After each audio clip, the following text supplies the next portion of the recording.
¿Cómo están mis hermanos? Muy buenos días. Buenos días. ¿Tienen frío? Ahorita entramos en calor, hermano. Vamos a ponernos de pie, vamos a alabar a nuestro Dios con todo nuestro corazón.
comprendemos la palabra de Dios, ahora que comprendemos al Dios creador de todas las cosas, que da salvación, que nos da promesas, ¿habrá algo mejor? Nada. No hay nada. ¿Quiénes somos nosotros, hermanos, ahora en día? Que dice la Biblia que somos hijos, adoptados, perdonados, llamados.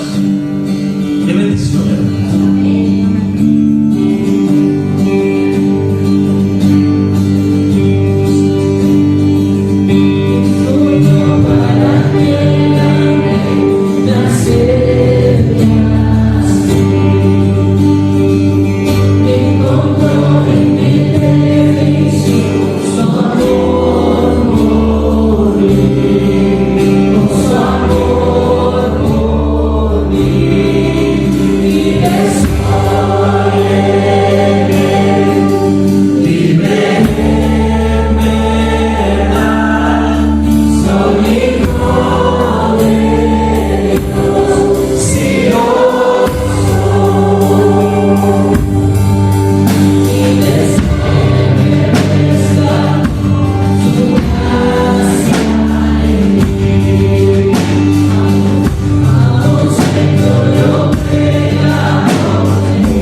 Dios, no por lo bueno que somos, sino por el regalo más precioso que le has dado a la humanidad, que es tu Hijo Jesucristo. Gracias, Padre, porque a través de ese sacrificio tan perfecto, hoy podemos tener un hogar en tu presencia, Señor. Hoy podemos disfrutar de esa comunión contigo, Señor, y en un futuro vamos a poder disfrutar de tu santidad, de tu amor, de tu presencia en vivo, Señor, y por toda la eternidad. Gracias, Padre, por el regalo de la salvación. Gracias porque no escatimaste en entregar a tu Hijo, Señor. Gracias porque Él decidió venir como hombre, Señor, a morir por cada uno de nosotros, Dios. Alabado seas por ello, Señor. Ayúdanos a agradecerte con nuestras vidas día a día, Señor. Ayúdanos a adorarte, a glorificarte, Señor, y a bendecir tu nombre en cada momento de nuestras vidas, Señor. Alabado sea tu nombre, Señor, porque eres santo, santo, santo, Señor. Muchas gracias por todo en Cristo Jesús. Amén, hermanos.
Él es digno de ser alabado y digno de todo, hermanos, exaltado. Gracias a Dios por su palabra, gracias a Dios por las alabanzas, gracias a Dios por darnos ese privilegio de ver, ese privilegio de sentir también. Porque cuando cantamos y alabamos al Señor, sentimos, no sé si te pasa a ti, sientes ese deseo de alabarlo y engrandecer su nombre con todo nuestro corazón. Amén. Pueden tomar su lugar.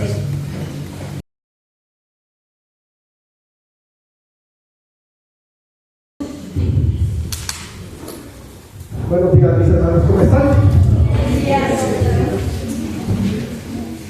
Pues continuamos con esta miniserie, ¿verdad? Sobre lo que es el año nuevo, año que apenas tiene 11 días. ¿Cuántas cosas ya pasaron, verdad? Explosiones, temblores, capturas de presidentes, amenazas de invadir nuestro país. En fin, muchas cosas, un año que está comenzando muy agitado, muy acelerado, y bueno, pues también puede ser parte de lo que pues, nos está preparando el Señor para este año, no lo sabemos. Y de ahí la importancia también de nosotros estar haciendo este acto de introspección de cómo estamos espiritualmente, cómo es nuestra vida. El domingo pasado hablábamos sobre cómo fue, de dónde vienes, hacíamos la pregunta, ¿verdad? ¿Cómo fue tu 2025? Y todos esos problemas que quizá enfrentamos, esos momentos difíciles, dolorosos, quizá a veces pueden ser porque nuestra comunión con Dios no es la correcta o no está bien, ¿no? Y preguntábamos, ¿vas a permitir que ese Dios que quizás sentiste lejano en el 2025 sea el mismo Dios para este 2026? Ese Dios que a lo mejor sentiste que no escuchó tus oraciones, ¿vas a permitir que siga siendo el mismo Dios? Y no es porque Dios sea un Dios malo, un Dios diferente, sino porque quizás nosotros no estamos bien alineados en nuestro corazón con el Señor. Y de ahí el mensaje de hoy. Como cristianos, es tan importante que nos desarrollemos en comunidad, porque nuestro verdadero crecimiento y la enseñanza que recibimos todos es a través de esta formación en comunidad. Orar unos por otros, el dar de una manera generosa. ¿Sabes que eso refleja el corazón de nuestro Señor, de aquel que decimos adorar y amar con todo nuestro ser? Los primeros creyentes, los primeros cristianos, esto es lo que vivieron, esto es lo que mostraron con sus vidas. Es algo que tú y yo tenemos que imitar. Por lo mismo, tendremos primeramente que comprometernos al estudiar la palabra, a mantener una vida en oración, juntos, en comunión, en comunidad, para un mejor crecimiento espiritual.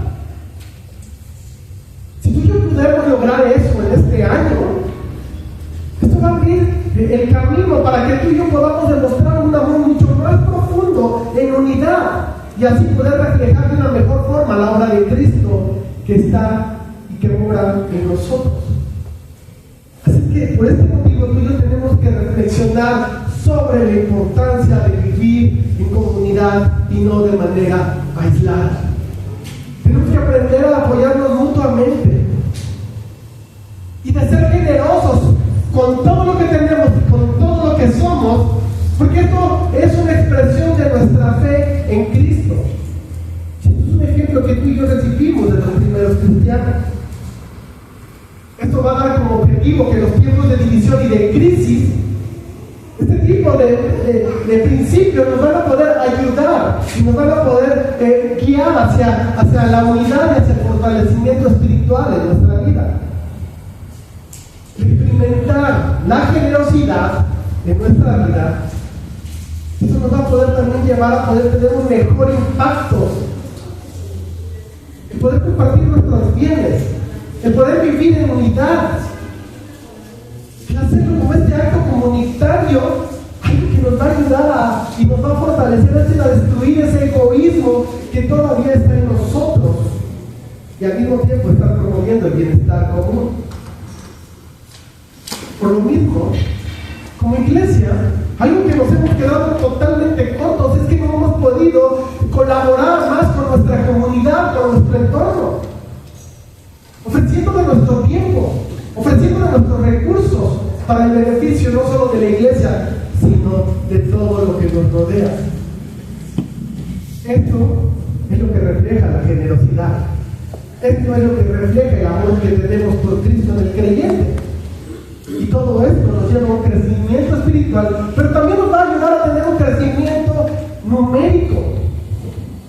Y ahí radica la importancia de compartir de manera generosa, porque el compartir de esa forma es una manifestación de nuestra fe. En el sacrificio de Jesús, Él nos mostró el ejemplo supremo de dar. Él dio su vida por nosotros, para beneficio de nosotros mismos, porque Él ya ganó.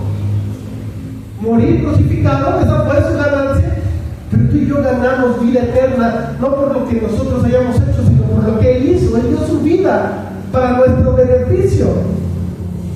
Pero también, cuando Él estuvo aquí en la tierra, nos mostró cómo debe de ser la vida de un creyente en comunidad. Así nos lo enseñó con sus discípulos. Así bien estableció este modelo de amor y de unidad que tú y yo tenemos que aprender a seguir. El dar y el vivir en comunidad son una manera de seguir el ejemplo de Cristo, quien se entregó a sí mismo por amor a ti y por amor a mí. Así es que el tema de hoy es generosidad. Y inmediatamente la pregunta es, ¿qué tan generoso eres? Vamos a orar.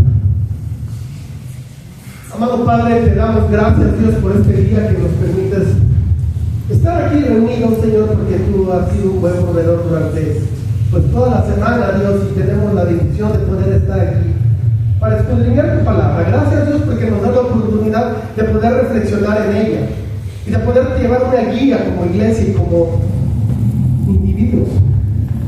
Señor, ayúdanos a reflexionar más en este año para no seguir cometiendo los mismos errores que quizá en años anteriores hemos estado cometiendo. Ayúdanos a entender que debemos de tener un corazón generoso para poder caminar mejor delante de tus ojos. Señor, que este día podamos reflexionar de una manera sabia y profunda en lo que tu palabra hoy nos va a enseñar, y en el mensaje que tú tienes para nosotros. Que continuemos en esa transformación de nuestros corazones, siendo personas generosas, no solamente con recursos, sino con todo lo que somos. Ayúdanos a atesorar estos grandes consejos que tú tienes para nosotros. En el nombre de Jesús te lo suplico. Amén. Vamos a ir al libro de Hechos. Vamos a estar viendo en el capítulo 2, del versículo 42 al 47. Pero no nos vamos a ver en orden, vamos a estar brincando. Pero de esos 5 versículos no nos vamos a mover prácticamente. Hasta el final estaremos viendo 2 Corintios capítulo 9, y cuando lo conocen perfectamente. Así es que vamos a iniciar y vamos a ver Hechos 2, del capítulo 2, versículo 42, la parte B.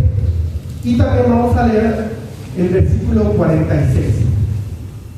Y dice la escritura, en el 42, empieza: y perseveraban en la doctrina de los apóstoles. Y lo que queremos enfatizar para este punto es en la comunión unos con otros, en el partimiento del pan y en las oraciones. Y en el versículo 46, y perseverando unánimes cada día en el templo, y partiendo el pan en las casas, comían juntos con alegría y sencillez de corazón. Nuestro primer encabezado: generosos con el tiempo. Como contexto, sabes perfectamente que acaba de ser derramado el Espíritu Santo en los primeros creyentes. Y el resultado, el fruto de ello, lo estamos viendo prácticamente de manera inmediata. Corazones transformados que no están escatimando ni siquiera su tiempo. Y este versículo nos enseña que los primeros cristianos empezaron a llevar a cabo tres cosas fundamentales. Empezaron a dedicar tiempo para poder hacer lo que estaban haciendo. ¿Y qué era lo que estaban haciendo? Estudiaban juntos, pasaban tiempo juntos, comían o celebraban, según lo que quieras entender, lo que nos dice la Escritura, porque quienes entienden que partir el pan es el acto de que estaban llevando a cabo la Santa Cena, o hay quienes que entienden sencillamente convivían y comían juntos. Pero para poder lograr esto, y esto es lo importante, ellos tenían que invertir tiempo en ellos mismos. Podemos ver que los primeros cristianos eran personas abiertas con su tiempo. Entre ellos ya existía: híjole, es que no puedo, es que ya tengo compromiso. Híjole, es que me hubieran dicho antes. Esta característica no debería de seguir en nosotros. No debería de continuar con el creyente de este siglo. Mis hermanos, porque no todo, y estaremos hablando también de ello, pero no todo es un regalo económico. No todo es una contribución financiera. Podemos contribuir también con nuestro tiempo a una causa en específico. Porque aquí se necesitan manos y se necesita que alguien más también venga a invertir de su tiempo. Tiempo para venir a acomodar, por ejemplo. ¿Quién ayuda a nuestros hermanos que les dedican tiempo al acomodo de todo lo que se necesita acomodar para que los servicios dominicales y cada vez que nos reunimos pueda suceder? Yo creo que hay quienes ni siquiera saben quiénes son. No se necesita que inviertas de tu tiempo para que puedas llegar temprano y saludar a otros, saber cómo están, en qué puedes orar por ellos. ¿Sabes? El invertir nuestro tiempo con otros es una actividad que honra a Dios. Todo esto de invertir nuestro tiempo en otros, un escritor bíblico dijo que dar no es algo que hacemos como creyentes, es algo que somos. Y así eran los primeros creyentes, lo que conocemos como que le decimos la iglesia primitiva.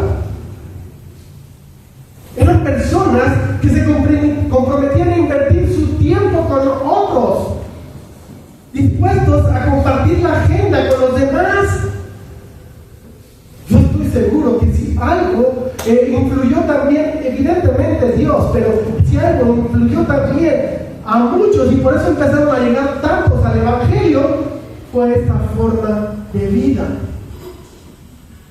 Esto es algo que nosotros queremos hacer en esta iglesia, nos esforzamos y por eso hacemos lo que hacemos, y por eso hablamos de la palabra de Dios, no solamente para que tengas un conocimiento intelectual. No nos interesa que seas una persona intelectualmente preparada, evidentemente lo tienes que ser, pero la idea de esto es que lo pongas en práctica.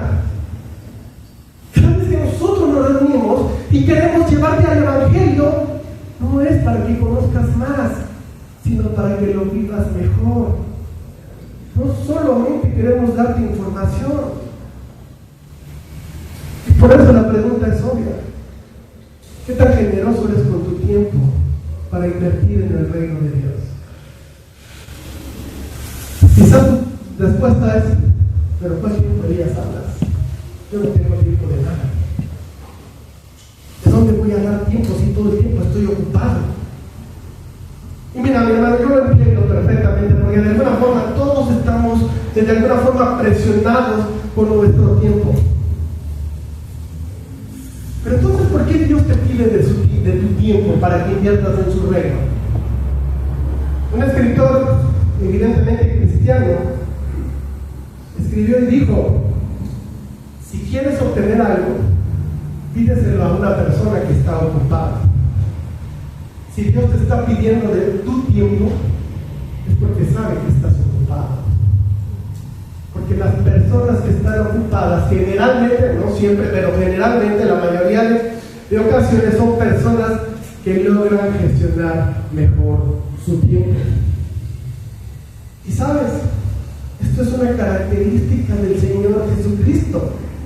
¿Estás de acuerdo conmigo que el Señor Jesucristo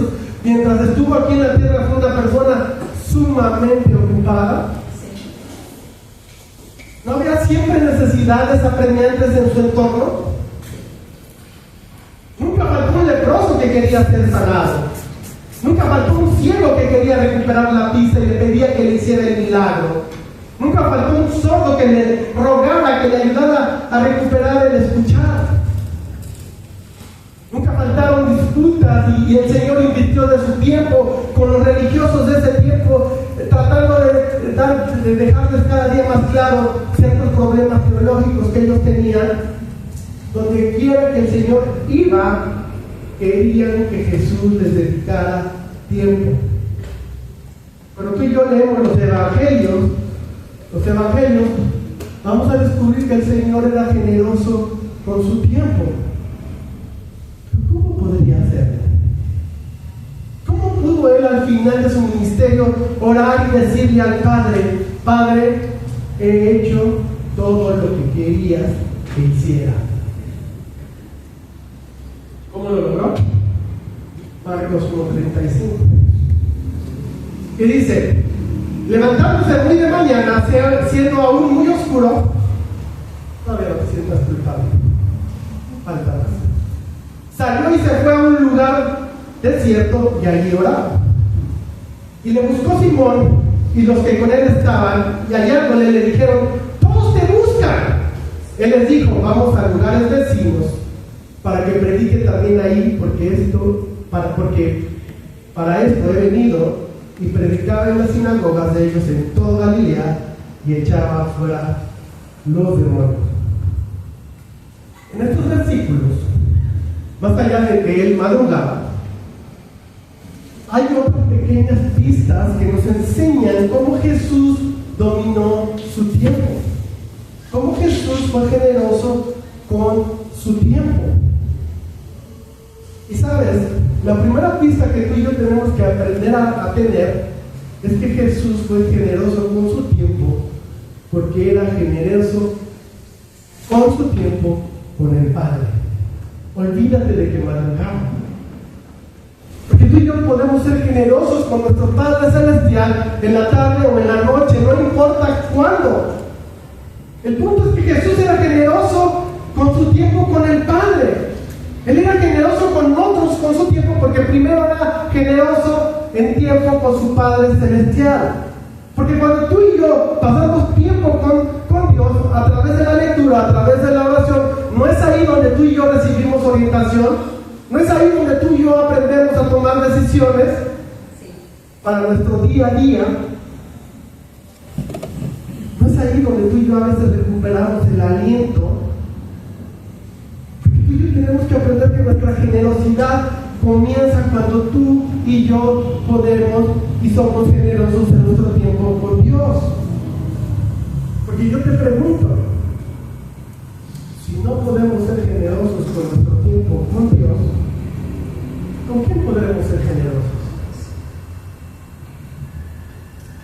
También estamos viendo en este capítulo de Marcos, en este versículo, que Jesús tuvo que decir no a ciertas cosas para poderle decir sí a otras cosas. Y esto es algo que tú y yo tenemos que imitarlo. Tenemos que aprender a decir no a ciertas cosas. Inclusive, el no debe de ser algo sagrado para nosotros. No, yo no puedo hacer eso. No, eso no lo voy a hacer. Porque Jesús no respondió que sí a todas las necesidades. Pero al final de su ministerio y al final de su vida, le dijo al Padre: he hecho todo lo que querías que yo hiciera, Padre. Porque no toda la gente fue sanada por Jesús. No toda la gente fue tocada por el Señor Jesucristo. Recuerda el caso de María y de Marta. ¿Qué hicieron? Llamaron a Jesús. Porque su hermano Lázaro estaba muy enfermo. ¿Y qué le dijeron? Ven pronto. ¿Qué hizo Jesús? Sencillamente no acudió pronto. Se retrasó y con todo propósito.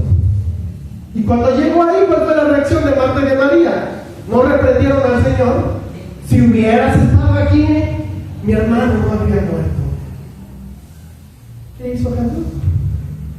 Ok, pues entonces lo voy a resucitar de entre los muertos. Fácil para Jesús. ¿O acaso también no Juan el Bautista mandó un mensajero diciéndole: oye Jesús, debes de ser más expresivo o más claro con tu ministerio y demuéstranos que eres quien dices ser, o eres quien Dios ha prometido que en algún momento vendría. Jesús le hizo caso, ¿no? En Hechos 3 también vemos la historia de un hombre cojo que está a las puertas del templo y nos dice que desde joven estaba ahí. Es decir, tenía mucho tiempo pidiendo ayuda a las puertas del templo judío. Esto que nos enseña que Jesús seguramente lo vio, porque Jesús fue muchas veces al templo, pasó por ahí. Pero ¿por qué no lo sanó? ¿Por qué no lo ayudó? ¿Por qué no lo tocó para sanarlo? ¿Por qué Jesús no hizo nada de estas cosas? ¿Sabes? Porque el Señor sabe diferenciar perfectamente entre seguir lo importante y seguir lo urgente. Él recibió muchas demandas que parecían urgentes, pero no eran tan importantes. Y tú y yo debemos de aprender a dedicar nuestro tiempo no a lo urgente, sino a lo importante, a lo que Dios te ha llamado a hacer. Y es aquí donde tú y yo tenemos que aprender a decir no a muchas cosas para poder decir sí a otras. La urgencia, le decía Jesús, tienes que ayudarlo ahorita en este momento. Pero lo importante, le decía, haz lo que tu Padre Celeste te ha encomendado.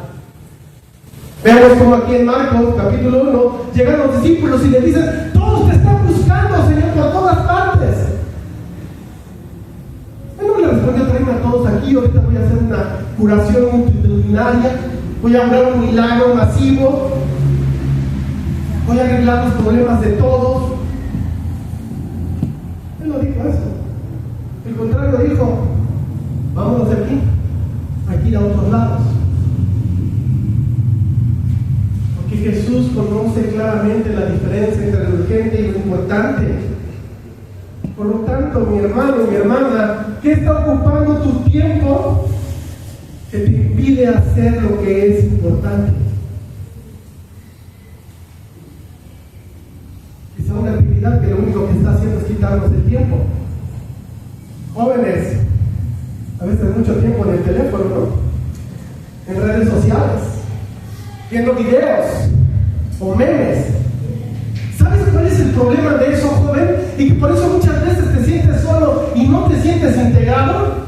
Es porque tú solito estás dañando tus relaciones con los otros. Tus relaciones con los demás están sufriendo porque te pones, te escondes detrás de un teléfono, no inviertes en otras personas y nadie invierte en ti. Porque utilizas como escudo un teléfono. ¿Quieres tener mejores relaciones? ¿Te quieres sentir incluido? ¿Quieres sentirte diferente? Deja el teléfono y ponte a invertir en otras personas. Platica con otros. Conoce más gente. Invierte más gente y permite que otros inviertan en ti. Por eso Pablo les escribe a los Efesios en el capítulo 5, versículo 16, aprovechando bien el tiempo, porque los días son malos. El concepto que nos está dando la escritura aquí es: déjame pensar en mi día a día y poder empezar a decirle no a ciertas cosas para poderle decir sí a otras. Así es como las personas generosas abren su tiempo a los demás. Ahora sí, versículo 42a. Y perseveraban en la doctrina de los apóstoles. Versículo 43. Y sobrevino temor a toda persona, y muchas maravillas y señales eran hechas por los apóstoles. Todos los que habían creído estaban juntos y tenían en común todas las cosas. Y la parte A del versículo 45. Y vendían sus propiedades y sus bienes. Nuestro segundo encabezado: generosos con nuestro don o con nuestro talento. Cuando la Escritura nos enseña que perseveraban en la doctrina de los apóstoles, ¿qué significa eso? Que eran los apóstoles los encargados de enseñar en la iglesia primitiva con los primeros creyentes. Y ese era un regalo que los apóstoles le daban a los primeros creyentes. Les enseñaban doctrina. Pero no solo eso, dice la Escritura que también hacían señales. Entonces los apóstoles de la iglesia primitiva enseñaban la palabra de Dios, enseñaban doctrina, y Dios los utilizó como agentes para hacer curaciones y para hacer milagros. Pero precisamente como esa era su responsabilidad, eso no significa que los apóstoles eran los encargados de hacerlo todo. Y a veces eso pensamos, ¿verdad? Muchas veces se cree que los pastores son los todólogos de las iglesias. Es el que viene a abrir y es el último que se va. Y es el que acomoda, y es el que va, y es el que prende el sonido, y es el que ecualiza, es el que organiza absolutamente todo. La Escritura no enseña eso. Porque cuando llegamos al capítulo 6 del mismo libro de los Hechos, vemos cómo en la iglesia que está creciendo están surgiendo diferentes necesidades. ¿Y qué dicen los apóstoles? No podemos estar haciendo todo tipo de trabajo. Nosotros nos dedicaremos a la oración y al ministerio de la palabra de Dios. Entonces, ¿qué deciden? Por lo tanto, deciden traer a otras personas de buen testimonio para que hagan el trabajo que se hacía con las viudas, atenderlas de manera correcta. Y eso es lo que hicieron los apóstoles. Si tú has leído el capítulo 6 del libro de los Hechos, conoces perfectamente la historia. Y ahí es donde entendemos que nacen los primeros diáconos. Y por lo mismo se integra un nuevo grupo de trabajo en la iglesia primitiva. Los apóstoles ya no son los únicos que están trabajando en la iglesia, ya no son el único grupo de trabajo. Pero también estamos viendo que hay un grupo de personas que vende sus posesiones para repartir a otros lo que obtenían de la venta de este tipo de todas sus pertenencias. ¿Y de qué nos está hablando eso? De dones. ¿Cuántos dones alcanzas a ver ahí? ¿No está el don de hospitalidad? ¿No está el don de misericordia? ¿No está el don de ayudar, el don de ayudar a otros? Ya vimos el don de los apóstoles, ¿verdad? El de enseñanza y de milagros. El punto y lo importante aquí es cómo se unen estos dones para una misma causa. Esto es generosidad, no solamente de nuestro tiempo, sino también de ese don que Dios te ha dado y que has desarrollado un talento. Y ahí todos juntos, uniendo nuestros dones, uniendo nuestras fuerzas, se maximizan junto con los demás dones. Y entonces es ahí donde tú y yo hacemos diferencia como iglesia. Mis hermanos, yo por eso doy gracias a Dios por las personas que sirven en esta iglesia.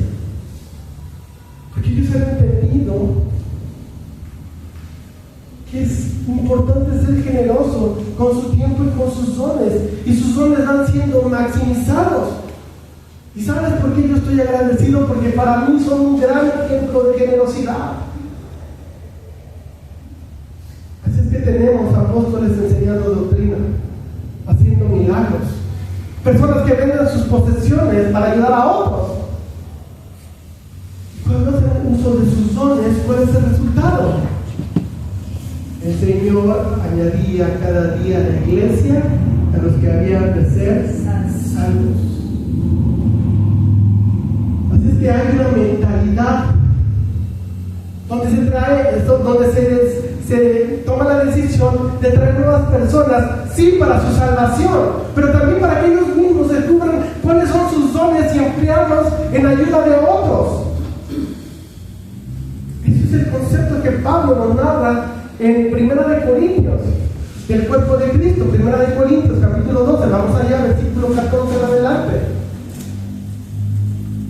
Dice, además, el cuerpo no es un solo miembro, no es nomás el pastor,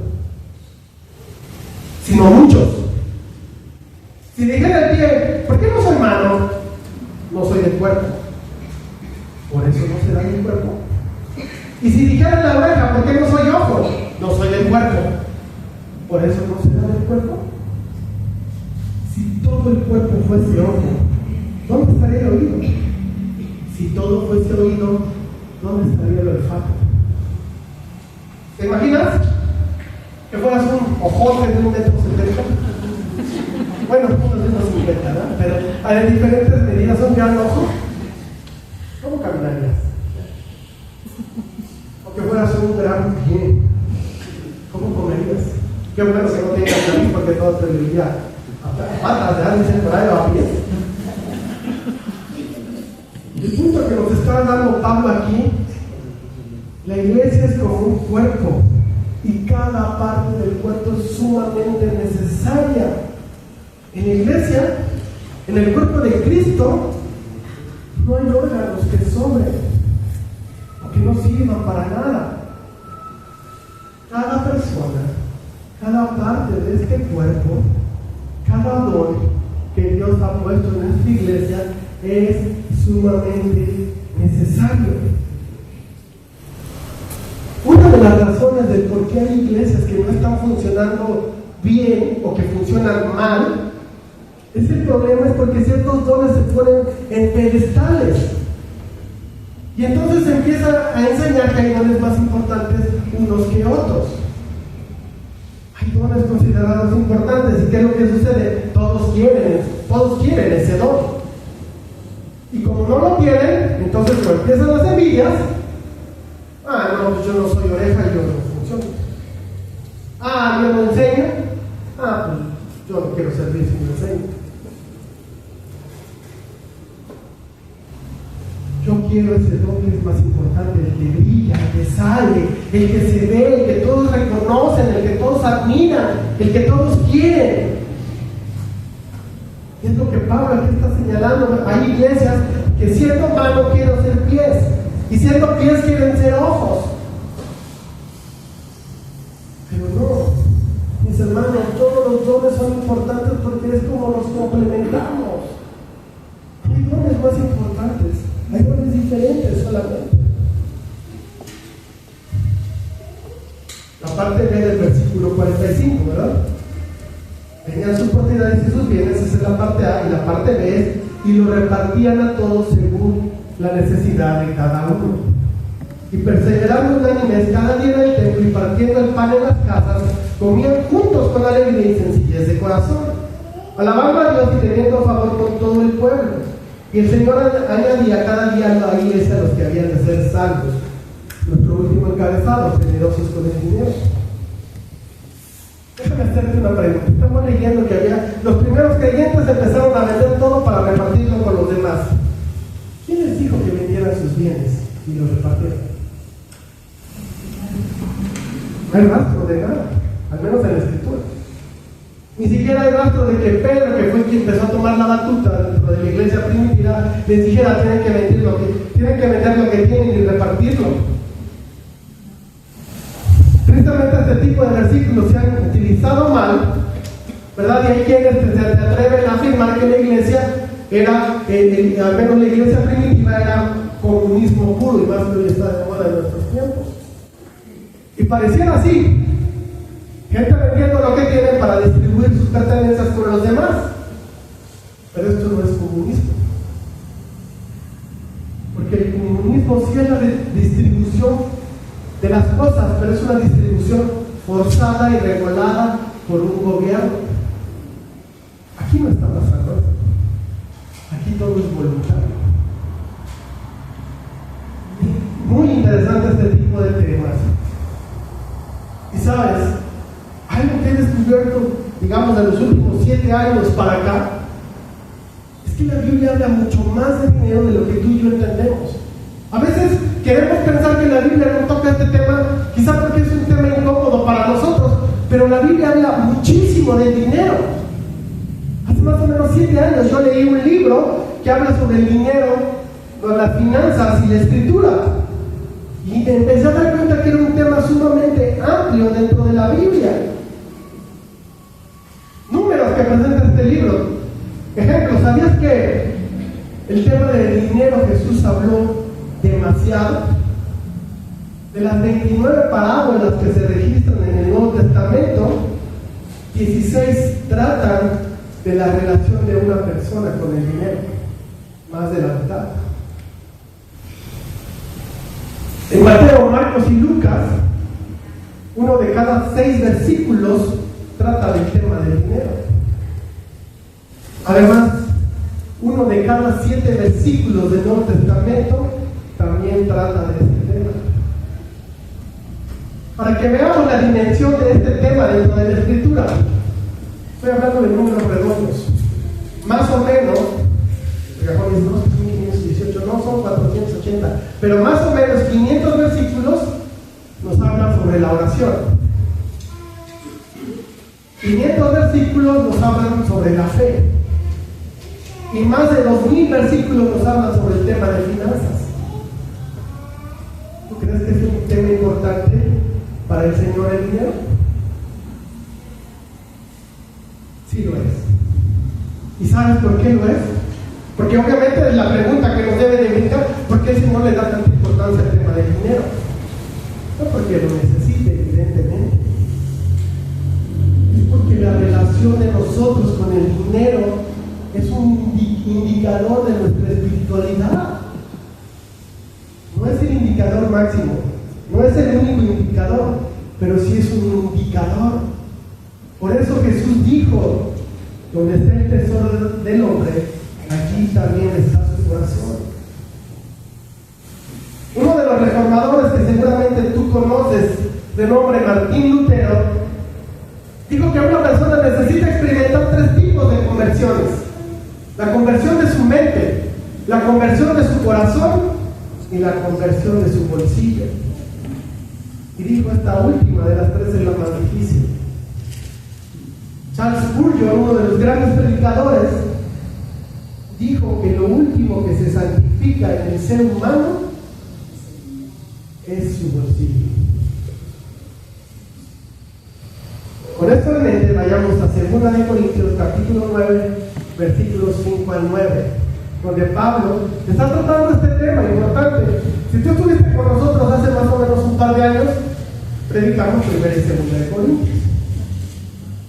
Pero recuerdes algo, y si no, ahorita lo recordamos. 2 Corintios capítulo 9, versículo 5 en adelante dice: por tanto, tuve por necesario exhortar a los hermanos que fuesen primero a vosotros, y preparasen primero vuestra generosidad antes prometida, para que esté lista como de generosidad y no como de exigencia nuestra.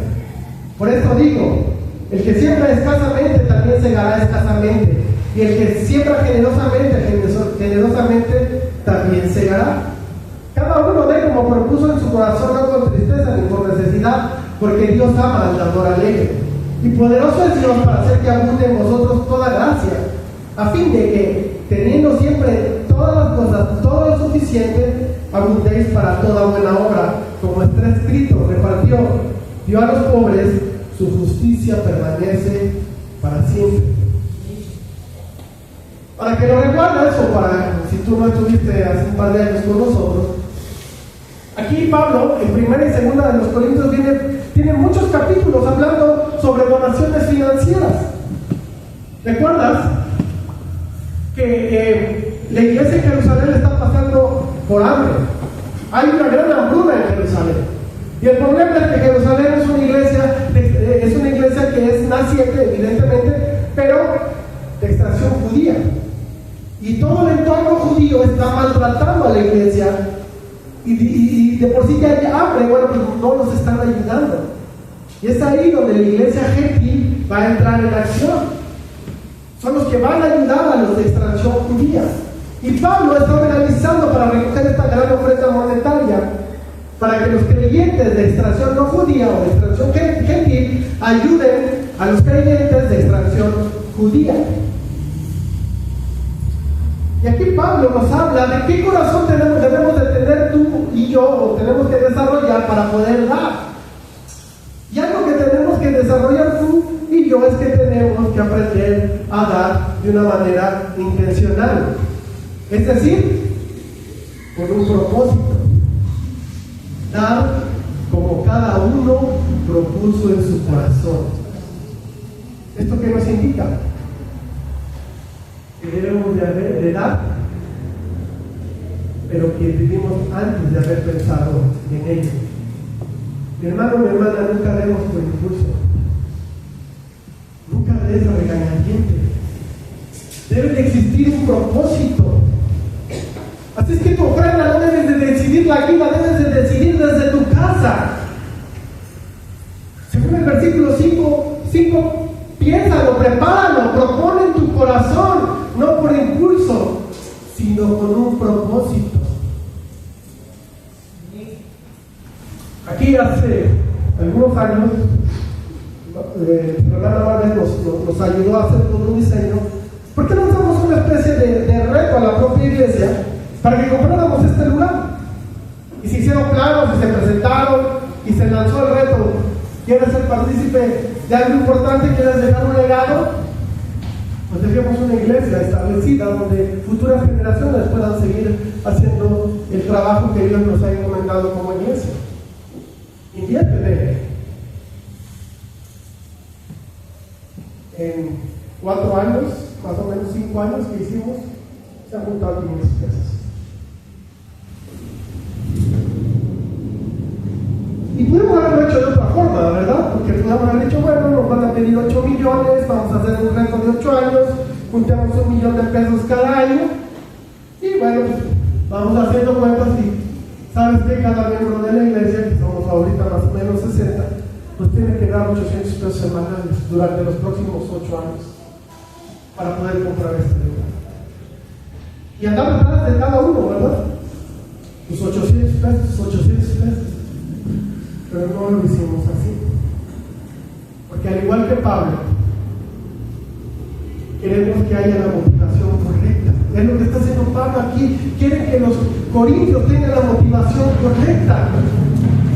Y para poder tener la motivación correcta, hay que pensarlo de una manera personal.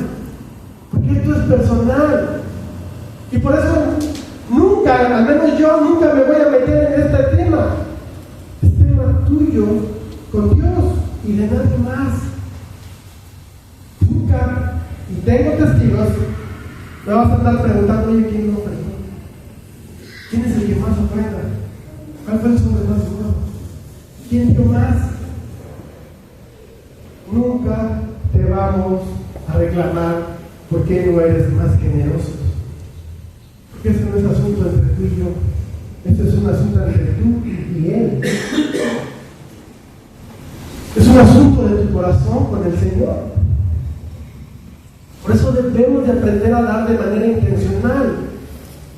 Otro consejo que Pablo nos da es: da con alegría, no con tristeza, no de mala gana, no por necesidad. Porque Dios ama al que da con alegría. Y aquí el concepto es: Dios ama al que se goza en dar, al que se divierte en dar. En otras palabras, da, pero no porque lo tengas que hacer, sino porque quieres hacerlo, porque quieres contribuir en el reino de Dios. Y sabes, mi hermano, te lo digo de corazón, no es mala fe. Si no lo quieres hacer, yo te recomiendo que nunca des la fuerza. No lo hagas. No des ofrenda. Quédatelo. Gástatelo en ti mismo. Hasta que cambie tu corazón. Y si tu corazón no cambia, quédatelo. Hasta que entiendas la bendición que es el dar. Porque Dios ama al dador alegre. Y sabes, esto no es algo que a Pablo se le ocurrió, porque esto no es un concepto del Nuevo Testamento, tiene un fundamento en el Antiguo Testamento. Éxodo 25, versículos 1 en adelante, dice: Jehová habló a Moisés diciendo: di a los hijos de Israel que tomen para mí ofrenda. De todo varón que le diere de su voluntad de corazón, tomaréis mi ofrenda. Era de corazón, no por fuerza, no por necesidad. El querer hacerlo es una voluntad del corazón. Dios ama al dador alegre. Yo te pregunto, ¿cuántos donantes, cuántos dadores que se diviertan al dar, que gocen al dar conoces? poquitos, pero sí conozco. Y te puedo decir, son personas extraordinarias. Son personas que realmente son felices. Porque ellos han entendido algo fundamental. Tú sabes perfectamente que Dios ama a todos sus hijos. Pero Dios tiene un lugar especial para las personas generosas. A Dios le encanta el dador alegre, que se divierta al dar. ¿Y sabes por qué le encanta y por qué es así? Porque Dios también es así. Y cuando Dios ve a alguien generoso, dice, está desarrollando mi carácter, se parece a mí, está siendo generoso como yo lo he sido. Por lo mismo, no se trata de ponerte a sufrir, no se trata de que te quedes sin comer. Cuando viví en León, había una iglesia, se llamaba León de Verdad, ahí se me salió el nombre de mi nombre. Y ellos se dedicaban a llevar una libretita. Y acá detrás de todos los creyentes, tú tienes que dar también. Y si no, le estás robando a Dios. Y créanme, hermanos, tengo como testimonio personas que pedían prestado para poder dar sus ofrendas. Eso no es ni siquiera bíblico. Porque la misma Escritura nos enseña que debemos proporcionalmente a lo que tienes y a lo que ganas. Primera de Corintios, capítulo 16, versículo 2. Cada día, cada primer día de la semana, cada uno de vosotros ponga aparte algo, según haya prosperado, guardándolo, para que cuando yo llegue no se recogen entonces ofrendas, según haya prosperado, según tus ingresos. Si ves, está hablando del mismo tema en primera y en segundo de los Corintios, en dos diferentes cartas, pero es el mismo tema. Y sabes, algo que me ha pasado con cierta recurrencia cuando alguien llega aquí nuevo a la iglesia, ¿verdad? Y está como que pensando que a lo mejor esta podría ser su iglesia. Una de las preguntas que normalmente me hacen, bueno, ¿y aquí cuánto hay que dar? Mi respuesta casi siempre, a lo mejor alguien de ustedes me la hizo, mi respuesta es lo que tú propongas en tu corazón. Tengo que dar el 10%, tengo que diezmar. ¿Eso es lo que propusiste en tu corazón? Sí. Pero a ver, explícame, ¿es el 10% neto? ¿O le quito todos mis gastos y de lo que me sobra de ahí el 10%? Como quieras. Pero primero proponlo en tu corazón. Porque yo entiendo cuál es la pregunta que está escondida detrás de eso, ¿cómo puedo dar menos? Esa es la realidad. Y a veces, ¿verdad? La enseñanza que muchos han recibido está basada en el Antiguo Testamento de que hay que diezmar. Y ciertamente la iglesia tiene más o menos el mismo fundamento. Porque ¿para qué se diezmaba? Para sostener las necesidades del templo o del tabernáculo. Para el apoyo de los sacerdotes, de los levitas. ¿O siguen siendo las mismas necesidades hoy en día? Pero más allá de eso, a veces la enseñanza es porque se quiere sacar más. El problema de eso, y muchos llegan aquí, no es que el diezmo, ok, si lo quieres hacer conforme al Antiguo Testamento, está bien, pero tú debes de saber si has leído la Torah o el Antiguo Testamento, principalmente el Pentateuco, los primeros 5 libros de la Escritura, que en el Antiguo Testamento no eran diezmo, eran 3 tipos de diezmo. Por lo tanto, cada judío más o menos contribuía con el 30% de sus ingresos. Si tú has leído el Antiguo Testamento, principalmente la Torah, los 5 libros, debes estar enterado de eso. Pero aquí lo importante no es ponerte reglas, porque el religioso es lo que busca. Esto es un asunto de corazón.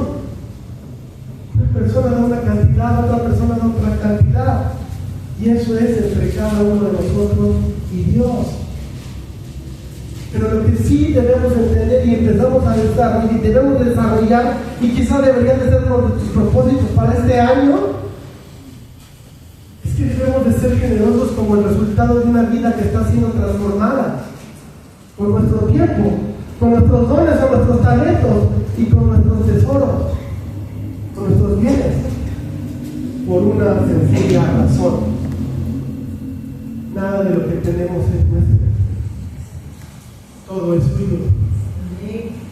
¿Acaso Dios no te regala el tiempo de vida que tienes? ¿Acaso Dios no te ha dado ese don y esas habilidades que tienes? ¿Acaso Dios no te provee de todos los recursos que tienes? ¿De todo tu tesoro que tienes?